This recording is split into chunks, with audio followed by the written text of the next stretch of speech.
Bonjour à tous et bienvenue sur ma chaîne French Possum sur laquelle je parle de sujets en lien avec la culture française.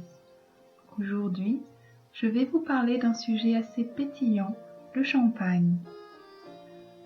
Le champagne est un type de vin réputé autour du monde. Mais attention, tous les vins pétillants ne sont pas des champagnes. Qu'est-ce qu'un vin de champagne? Quand et comment le servir? Comment choisir le meilleur champagne? C'est ce que nous allons découvrir ensemble.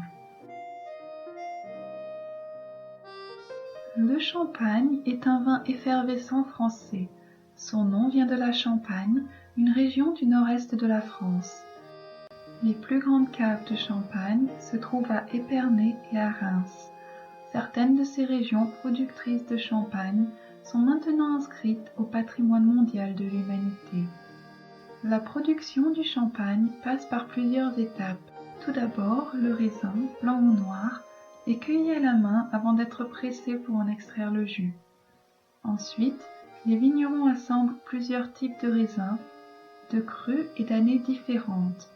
Très souvent, ils mélangent ainsi des raisins blancs et des raisins noirs. Ensuite, le mélange fermente pendant plusieurs jours. Cette fermentation, appelée fermentation alcoolique, est identique à celle que subissent les vins non effervescents. Quand la fermentation est terminée, on ajoute une liqueur spécifique composée de levure et de sucre. Celle-ci enclenche la dernière fermentation qui produit les bulles de champagne.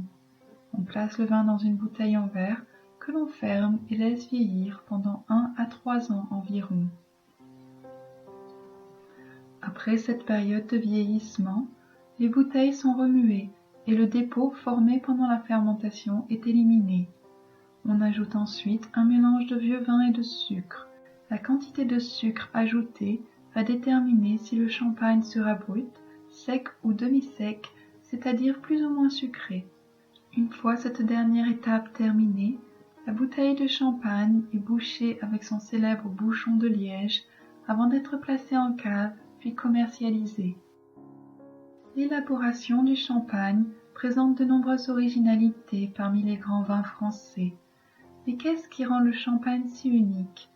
Tout d'abord, c'est la façon dont le vin est produit, avec par exemple des vendanges manuelles, l'utilisation de pressoirs spécifiques et une deuxième fermentation en bouteille. La bouteille et le bouchon de champagne ont aussi des caractéristiques uniques. La bouteille est plus épaisse et résistante que les bouteilles d'autres vins. Le fond du flacon est aussi fortement creusé. Quant au bouchon, il ressemble à un gros champignon et il est maintenu en place par des fils de fer. L'appellation champagne est aussi contrôlée et protégée par une loi de 1927. Seuls les vins qui remplissent les conditions de la loi peuvent être appelés champagne. Enfin, ce qui rend aussi le champagne si unique, c'est l'utilisation de cépages spécifiques, dont un chardonnay, un pinot noir et un pinot meunier. Le champagne est une boisson devenue synonyme de fête ou de célébration. On en boit pendant les fêtes traditionnelles comme Noël, pendant les grandes occasions telles les mariages et lors d'événements sportifs pour célébrer la victoire. Traditionnellement, une bouteille de champagne est aussi brisée sur la coque des bateaux neufs lors de leur baptême. Il existe 3 critères principaux pour reconnaître un bon champagne. Le premier est l'aspect visuel des bulles. En effet, dans les meilleurs champagnes, les bulles sont très petites et persistent juste sous la surface du vin. Le deuxième critère est la couleur de la robe, qui doit être jaune doré. Le troisième critère pour choisir un bon champagne est le goût des bulles dans la bouche. Plus le champagne est fin, moins on aura l'impression de boire une boisson gazeuse. Il y a plusieurs types de champagne et tous ne se servent pas avec les mêmes plats. Les extra bruts sont idéaux avec les huîtres, les poissons crus et tous les fruits de mer. Les bruts non millésimés et les champagnes blancs de blanc, issus de chardonnay, se boivent en apéritif et peuvent accompagner les entrées et les plats de poissons et de fruits de mer.